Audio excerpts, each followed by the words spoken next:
Welcome to our quantum deep dive. Today we're jumping into the incredible story of physicist Leo Kouwenhoven, a true pioneer in the high-stakes world of quantum physics.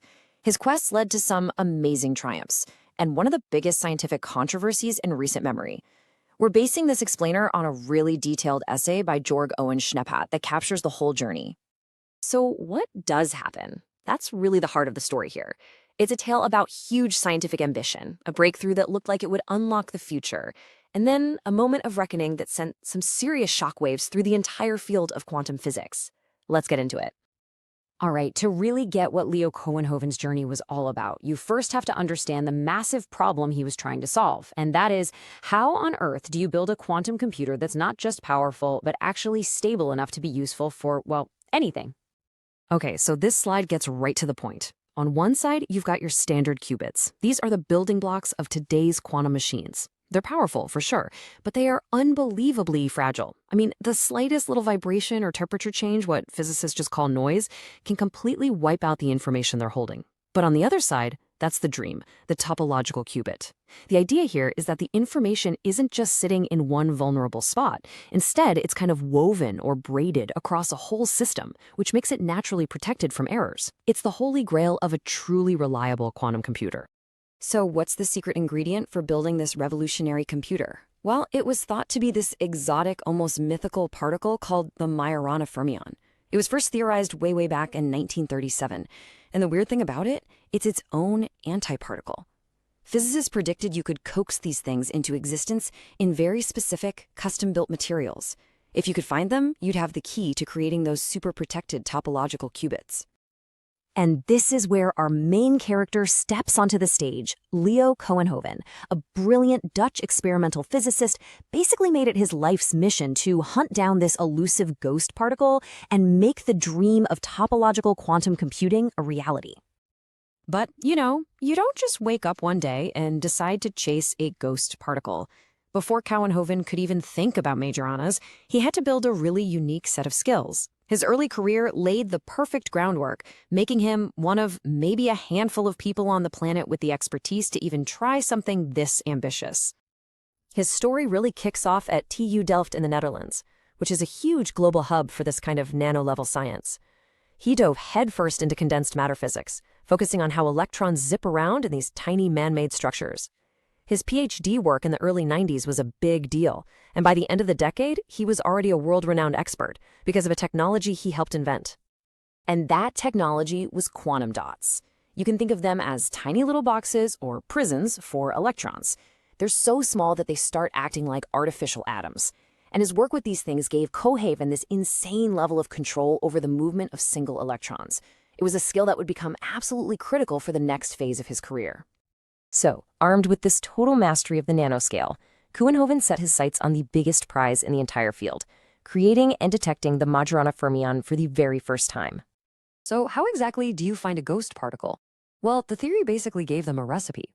First, you get a special kind of nanowire. Second, you connect it to a superconductor. Third, you apply a very precise magnetic field. And if you do all that just right, the theory says two Majorana states should pop into existence at either end of the wire. The last step, you look for their signature, a very specific spike in electrical current that shows up at exactly 0 voltage. And in 2012, his team found it. They published this huge paper in the journal Science showing that exact signal, a zero bias inductance peak. I mean, the physics world was buzzing. It wasn't the final definitive proof, but it was by far the strongest evidence anyone had ever seen for Majoranas.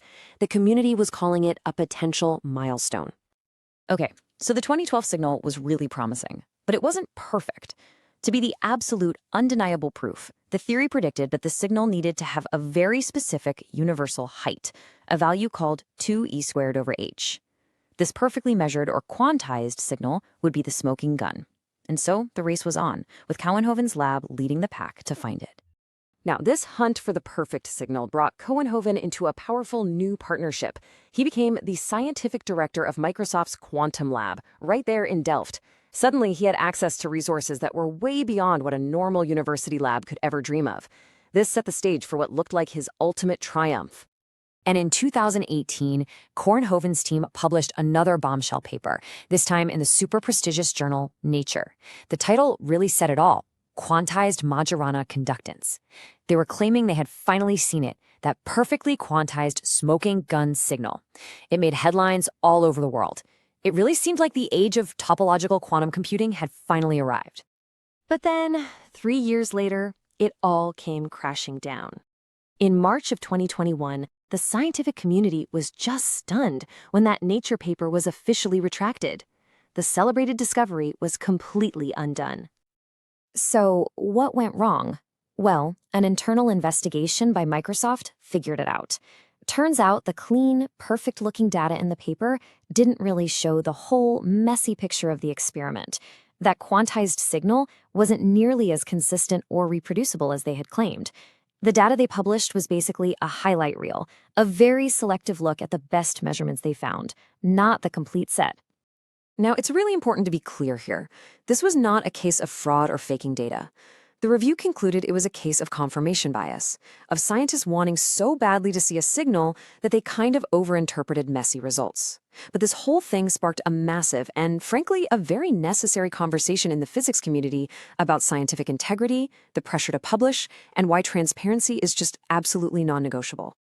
And while the retraction was a huge setback for Kouwenhoven, personally, and for the whole field, his story does not end there, not even close. His real legacy is so much bigger and more complex than just one retracted paper.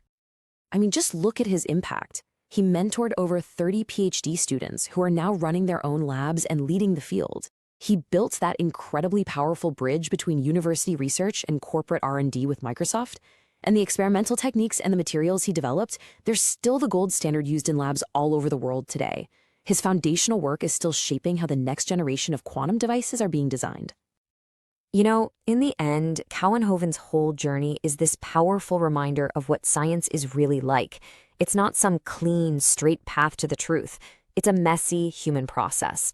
It's full of brilliant ideas, dead ends, passionate arguments, and, this is the most important part, the ability to correct itself. That retraction wasn't just an end. It was part of that whole corrective process that makes science work. And so the quest goes on. Labs all around the globe are still chasing that ghost particle, but now they're doing it with all the tough lessons they learned from Kouwenhoven's story. The search is more careful, more transparent, and more collaborative than ever. And it leaves us with this one big question. What's it finally going to take for someone to definitively prove the Majorana fermion exists? Leo Kouwenhoven's story is just such a powerful reminder of the human side of doing science. The ambition, the pressure, and the integrity you need to really push the boundaries of what we know. We really want to thank Jörg O.A. Schneeppert for his incredibly detailed essay, which was the foundation for this whole explainer. If you want to read the original essay and see more of his work, you can visit his website at schneeppert.de.